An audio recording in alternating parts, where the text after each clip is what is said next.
नमस्कार, बहुत स्वागत है आप सभी का। मैं हूं आपके साथ कमरुद्दीन खान। देश में लॉकडाउन का चौथा चरण जारी है, साथ ही प्रवासी मजदूरों का अपने प्रदेश लौटने का सिलसिला भी। ऐसे में उन्हें अपने ही हाथों अपना आशियां उजाड़कर दर्द भरे सफर पर निकलना पड़ रहा है। ऐसा नहीं है कि केवल प्रवासी मजदूर ही परेशान हो रहे हैं। लॉकडाउन के चलते किसान से लेकर व्यापारी सभी परेशान हैं।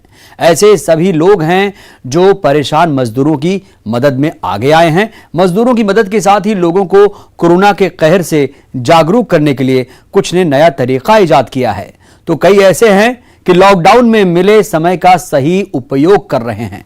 अगले आधे घंटे इसी तरह की तमाम खबरें हैं। जो खबरें तो हैं कोरोना काल की, लेकिन ये खबरें हैं जरा हटके।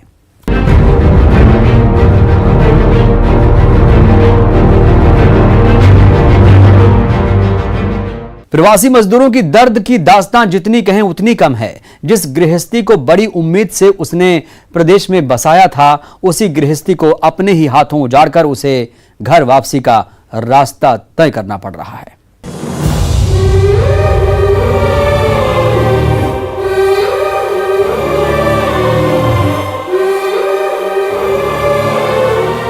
पन्ना में सड़क किनारे बिखरा पड़ा गृहस्थी का ये सामान उन 35 मजदूरों का है जो देश के विकास में नींव की ईंट की तरह गुमनाम रह जाते हैं। इन प्रवासी मजदूरों के हाथों ने दूसरों के लिए बड़ी बड़ी इमारतें बनाई, लेकिन आज इनके हिस्से में ये बेबसी और लाचारी ही आई। हरियाणा के पंचकुला में मजदूरी करने वाले इन लोगों ने बड़ी उम्मीद से मेहनत की कमाई जोड़ गृहस्थी बसाई थी, लेकिन कोरोना संकट ने एक झटके में सब तबाह कर दिया।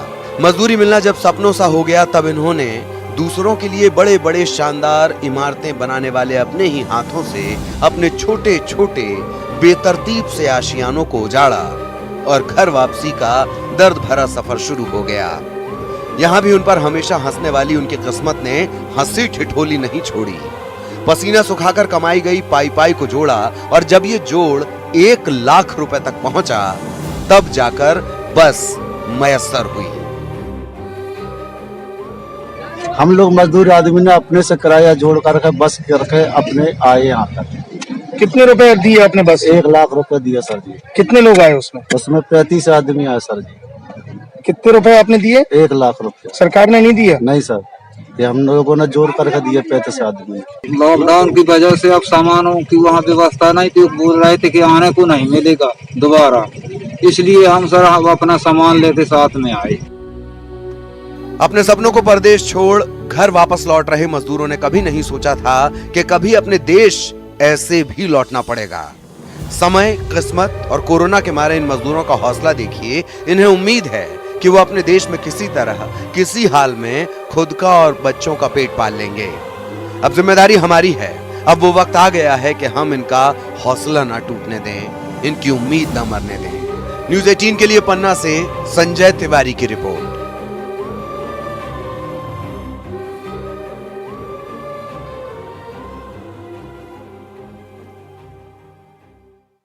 कोरोना वायरस के संक्रमण से बचने के लिए लगाए गए लॉकडाउन के कई साइड इफेक्ट। मतलब टूरिस्ट घर पर ही आते थे लेने, अब तो सर 15-20 रुपए केजी जा रही है, तो आधा फसल खेत में सड़ रही है ऐसे ही। तो इसके अलावा कितनी और यहाँ पे इतनी खेती की गई स्ट्रॉबेरी की?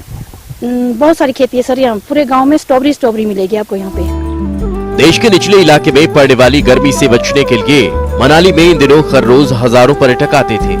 मनाली के पतली कूगल, ग्रीन टेक्स बैरियर और अन्य पर्यटक स्थलों में घाटी की महिलाएं पर्यटकों को चेरी और स्ट्रॉबेरी बेचकर अपना कारोबार चलाती थी। लेकिन इस बार कोरोना महामारी के चलते देश भर में चल रहे लॉकडाउन के कारण स्ट्रॉबेरी और चेरी के बागवानों सहित घाटी की सैकड़ों महिलाओं को पर्यटकों की कमी खल रही है। पकने के बाद जल्द खराब होने वाली चेरी और स्ट्रॉबेरी की फसल को मंडी में कैसे पहुँचाए, यह भी बागवानों के आगे चुनौती बना हुआ है। पता यही रोजगार था, हमारे घर गृहस्थी चलती थी, इससे ही मई जून लगता था सीजन, इस बार तो ठप हो गया। यही फसल आगे आने वाले दिनों में पता नहीं हमारे सेब का क्या हो सकता है, हमें तो वही चिंता लगी रहती है। थोड़ा हमारा रोजी रोटी हमारा भी निकल जाता था। इस बार तो ऐसा है कि स्ट्रॉबेरी बिल्कुल खेतों में बम पड़ी हुई है और ना मंडियों में बिक्री है। पहले टूरिस्ट आते थे, वो ले जाते थे, खेतों में उठाते थे। इस बार तो बहुत मुश्किल है।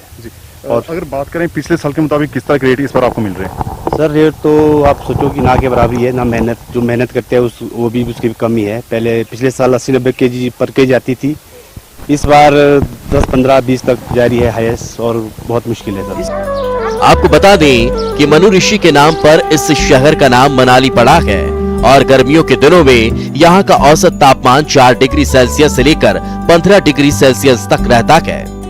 यही वो तापमान है जिसके चलते देश के अन्य राज्यों और विदेशों से पर्यटक मनाली खींचे चले आते हैं। चेरी और स्ट्रॉबेरी की फसल भी इसी मौसम और तापमान में तैयार होती है। फिलहाल लॉकडाउन के चलते जहां मनाली से पर्यटक गायब गए, तो वहीं चेरी और स्ट्रॉबेरी की बागवानी करने वाले बागबानों के चेहरे भी मायूस नजर आते हैं। मई जून में जब पर्यटन सीजन यहाँ पर होता तो काफी ज्यादा पर्यटक जो मनाली घूमने के आते थे और उनकी खासकर स्ट्रॉबेरी और चेरी को लेकर काफी डिमांड रहती थी। लेकिन इस बार कोरोना वायरस के कारण जो है उनकी ये फसल भी जो उनके खेतों में ही सड़ रही है। मनाली सचिन शर्मा, न्यूज़ 18 हिमाचल। कोरोना ने जिंदगी के साथ साथ प्रगतिशील सोच को भी प्रभावित किया है। बोकारो का किसान श्याम सुंदर इसकी एक वानगी है। देखिए रिस्क लेने वाले इस किसान पर कैसे गिरी कोरोना की गाज।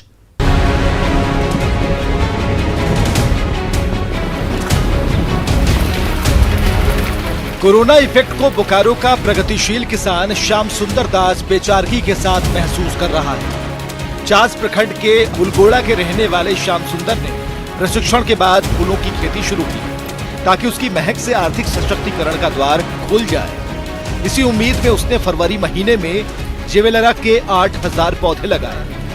बंजर जमीन पर फूल भी खिले, लेकिन कोरोना की मार ने इन फूलों को बाजार तक पहुंचने से रोक दिया। पौधा लगाए हुए हैं और सब में मैक्सिमम फूल आ गया था और अभी आ रहा है और सब मर रहा था। लॉकडाउन में कहीं हम बेच नहीं पा रहे हैं। फूलों की खेती को लेकर श्याम सुंदर को अपने परिवार के साथ साथ ग्रामीणों का भी विरोध झेलना पड़ा। बंजर जमीनों तक पानी पहुंचाने से पहले अपना पसीना बहाना पड़ा, लेकिन जब बारी फूलों को तोड़ने की आई तो बाजार ही श्याम सुंदर से रूठ गया। जो नुकसान हुआ है, हम चैम्बर की तरफ से जो है जिला प्रशासन और सरकार का ध्यान आकृष्ट करेंगे कि जो इनका नुकसान हुआ है उसकी भरपाई वो करने की कोशिश करें। जिला कृषि पदाधिकारी को उन्होंने निर्देशित भी कर रहे हैं कि एक बार पर्सनली साइट को विजिट करें और जिला प्रशासन की तरफ से जो कुछ होगा मैं खुद जो है 2 से 3 दिनों के भीतर इस व्यक्ति से मिलकर सुनिश्चित करूंगा कि हम लोग क्या कुछ और एडिशन कर सकते हैं। हालांकि नुकसान के बावजूद बतौर किसान श्याम सुंदर ने दूसरे युवा किसानों के लिए एक मिसाल जरूर पेश की, लेकिन फिलहाल उसे खुद सरकारी मदद की दरकार है। इस युवा किसान को पता है कि फूलों का बाजार भले आज नीचा हो, लेकिन उसकी मेहनत के बाजार का भविष्य उज्जवल है। न्यूज़ 18 के लिए बोकारो से ज्ञानेंदु की रिपोर्ट। कोरोना काल में मारवाड़ के आन बान शान पर ग्रहण लग गया। लॉकडाउन के चलते पगड़ी का धंधा मंदा हो चला है और इससे जुड़े कामगार बदहाली के दौर से गुजर रहे हैं। लॉकडाउन में लॉक हुआ पगड़ी का धंधा, आन बान शान पर कोरोना की मार, केसरिया पर लगा ग्रहण, पचरंगी भी हुआ बदरंगी, मारवाड़ की आन बान शान पर लगा ग्रहण।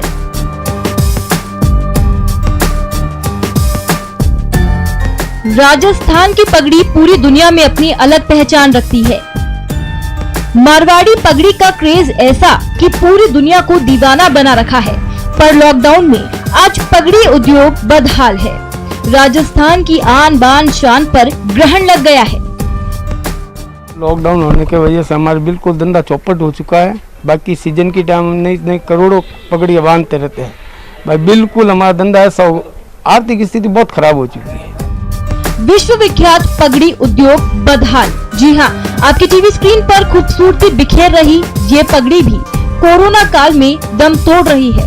पिछले 3 महीने से पगड़ी उद्योग चौपट है। कोरोना काल के चलते शादियों का सीजन मंदा है।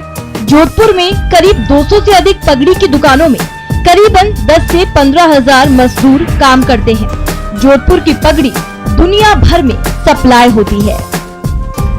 जोधपुर की अगर बात करें तो यहाँ पे करीब 300-400 जो लोग हैं वो इस पेशा से जुड़े हैं और ऐसे में तमाम इस पेशे से जुड़े हुए हज़ारों लोग जो हैं फिलहाल बेरोजगार हैं। बहरहाल ये आन बान और शान की प्रतीक पगड़ी बदहाल है, मजबूर है क्योंकि कोरोना काल चल रहा है और ऐसे में तमाम आयोजन बंद पड़े हैं, चाहे वो राजनीतिक आयोजन हो, चाहे धार्मिक हो और चाहे शादी समारोह हो।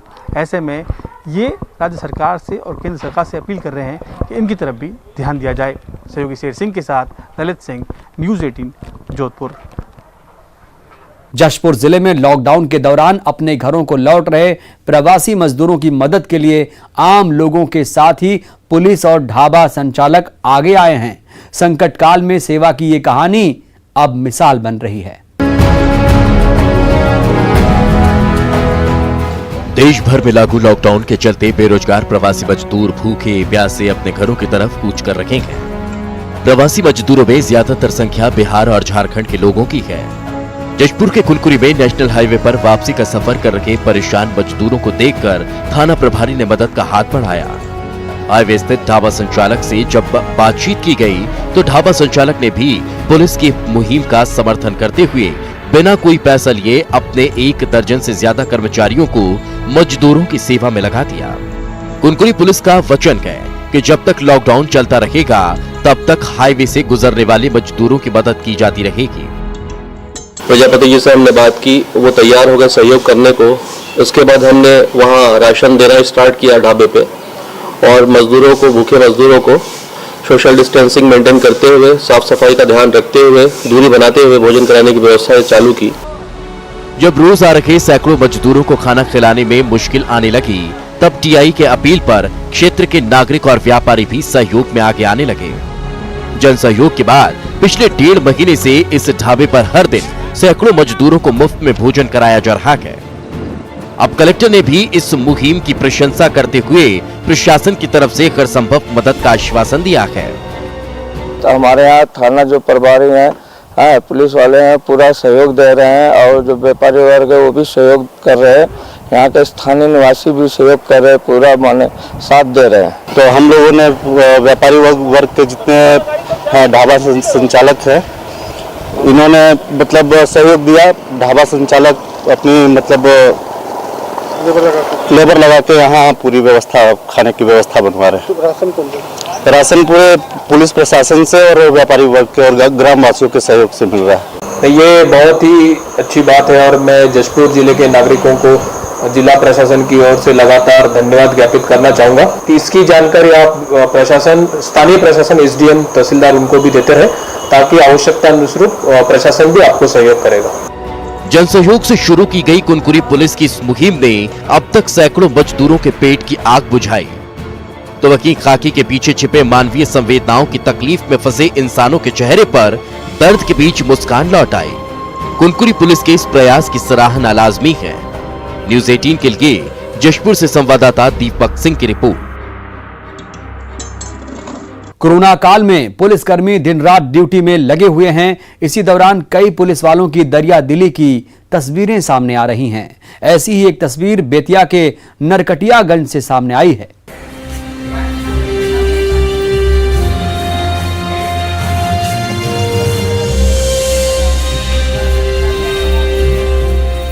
जी हां, इस महिला एएसआई का नाम मीना देवी है। कोरोना काल में वर्दी की जिम्मेदारी के साथ साथ ये मानवता की मिसाल भी पेश कर रही हैं। दरअसल बेतिया के शिकारपुर थाने में एक व्यक्ति मारपीट के मामले में केस दर्ज कराने पहुंचा, जिसके पैर में गहरे जख्म थे।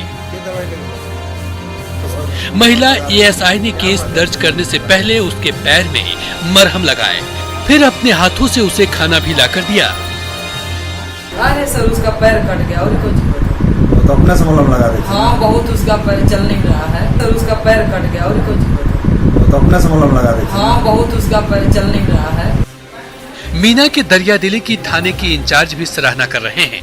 ये साबित करता है कि पुलिसकर्मी भी मानवीय संवेदनाओं को समझते हुए कार्य करते हैं, और जहाँ कड़ाई करना था वहाँ कड़ाई करते हैं, जहाँ भलाई का काम करना था वहाँ भलाई का काम किया जाता है।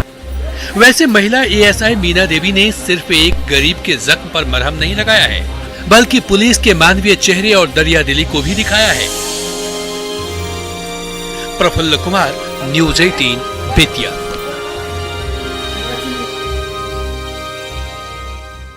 कोरोना खबरें जरा हटके में वक्त हो चला है एक छोटे से ब्रेक का। देश भर में लॉकडाउन के चलते खेल मैदान सूने पड़े हैं। मैदान में रेगुलर प्रैक्टिस करने वाले खिलाड़ी घर में बैठे बैठे परेशान हो रहे हैं।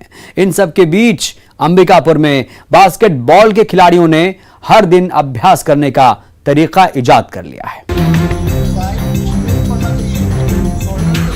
सरगुजा जिले के करीब 24 बास्केटबॉल खिलाड़ी नेशनल प्रतियोगिता में अपने खेल का लोहा मनवाते हैं। करीब 6 से अधिक बच्चियां राष्ट्रीय प्रतियोगिताओं में प्रदेश का प्रतिनिधित्व कर रही हैं।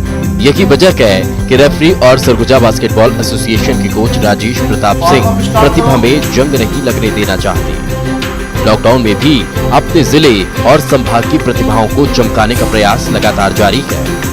तकनीकी और मोबाइल का इस्तेमाल कर वो लॉकडाउन के दौरान भी अपने खिलाड़ियों को ऑनलाइन कोचिंग दे रहे हैं। ऑनलाइन कोचिंग की मदद से वो बच्चों को बास्केटबॉल से जुड़े हुए स्किल और एक्सरसाइज सिखा रहे हैं। लॉकडाउन चल रहा है और इस कारण हमारा ग्राउंड खुल नहीं रहा है और खिलाड़ियों की क्या है कि ये लंबी गैप हो जाने से क्या स्किल डेवलप होना मुश्किल हो जाएगा। इसलिए अभी हम लोग सभी बच्चों का ऑनलाइन क्लासेस ले रहे हैं, जिसमें प्रॉपर इनका 1 से 1.5 घंटा सुबह, 1 से 1.5 घंटा शाम को लेते हैं, जिसमें बच्चों को पूरे स्ट्रेचिंग मूव कराना और बॉल मूव के लिए प्रिपेयर करना और इंड्योरेंस पावर के लिए इनको एक्सरसाइज करा रहे हैं, जिससे इनकी अभ्यास बना रहे। जब लॉकडाउन खुले तो अपनी नेक्स्ट प्रतियोगिताओं के लिए तैयार मिलेंगे। ऑनलाइन कोचिंग सुनने में भले ही आसान लगता हो, लेकिन अपने कोच से कई किलोमीटर दूर बैठकर उनके द्वारा सिखाए जा रहे स्किल और एक्सरसाइज का इम्प्लीमेंट करना शायद उतना ही कठिन है। फिर भी सरगुजा बास्केटबॉल संघ की महिला खिलाड़ी इस मामले में भी दक्ष हो गए। हम लोग को सर सुबह 6 बजे से 8 बजे तक करवाते हैं और शाम को 5 बजे से 6 बजे तक। और एक्सरसाइज में जो जो हम ग्राउंड में करते थे, स्ट्रेचिंग वगैरह, अपना रनिंग वॉक सब करते हैं। ऑनलाइन चैटिंग और ऑनलाइन वीडियो कॉलिंग के बाद स्पोर्ट्स के क्षेत्र में ऑनलाइन कोचिंग खिलाड़ियों की प्रतिभा को जंग लगाने से बचा रही है।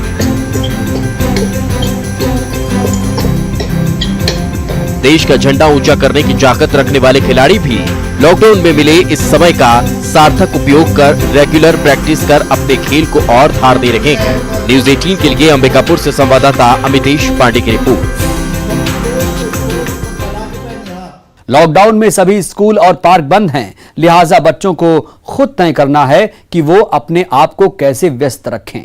कुछ बच्चे अपना समय टीवी देखने और मोबाइल गेम खेलने में बिता रहे हैं, तो वहीं जमशेदपुर के 2 छात्रों ने लॉकडाउन का सदुपयोग करते हुए हवाई जहाज और ड्रोन ही बना डाला। देखिए रिपोर्ट।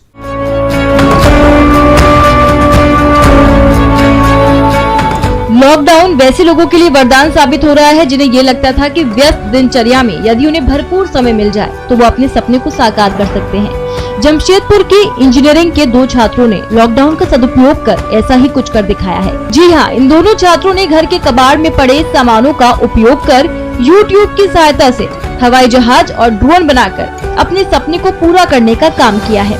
इन छात्रों ने बताया कि भविष्य में इसे अपने करियर से भी जोड़ना चाहते हैं। अमित और रोहित की उपलब्धि को देखकर अन्य छात्र और युवा भी प्रेरित हो रहे हैं। लॉकडाउन में कुछ छात्र चित्रकारी और भजन सीखने में समय दे रहे हैं।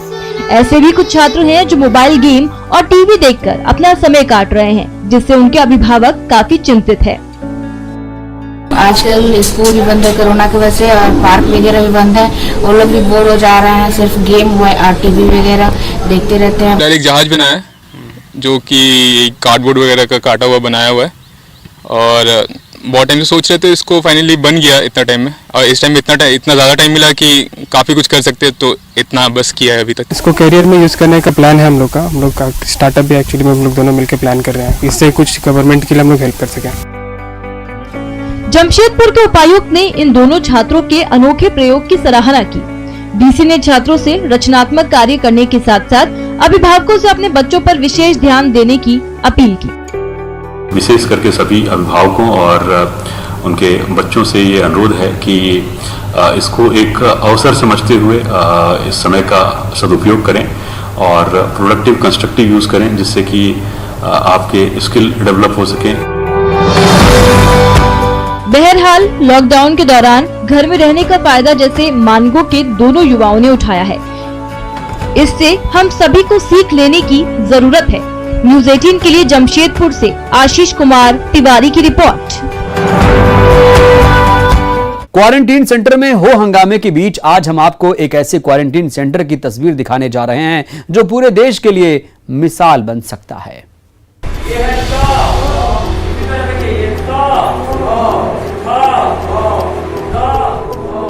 इन तस्वीरों को देखकर आप सबको लग रहा होगा कि ये किसी रात्रि पाठशाला में पढ़ने वाले लोग हैं, लेकिन ऐसा नहीं है।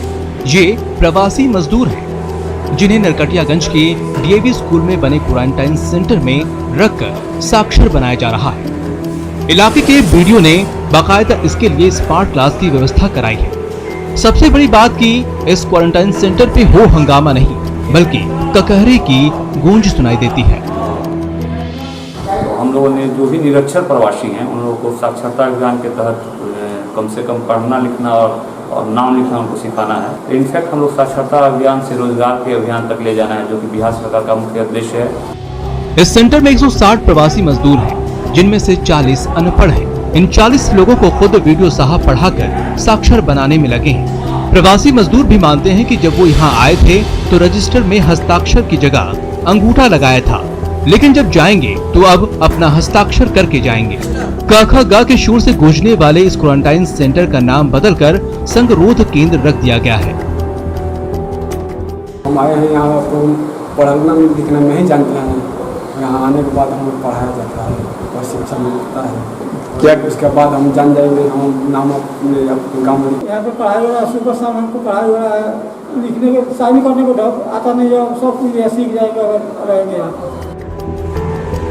रोज रोज गिरकर भी मुकम्मल खड़ा हूँ, ऐ मुश्किलों देखो मैं तुमसे कितना बड़ा हूँ। नरकटियागंज के क्वारंटाइन सेंटर से आ रही सुखद तस्वीर कुछ ऐसी ही कहानी बयां कर रही है। प्रफुल्ल कुमार, न्यूज़ 18 बेतिया।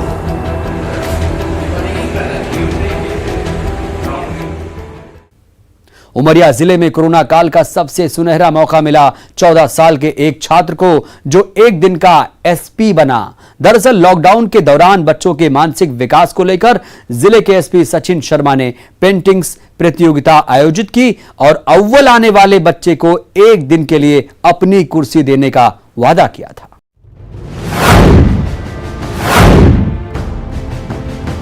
उमरिया के एसपी दफ्तर का यह सीन कोई फिल्मी ड्रामा नहीं है बल्कि एक हकीकत है।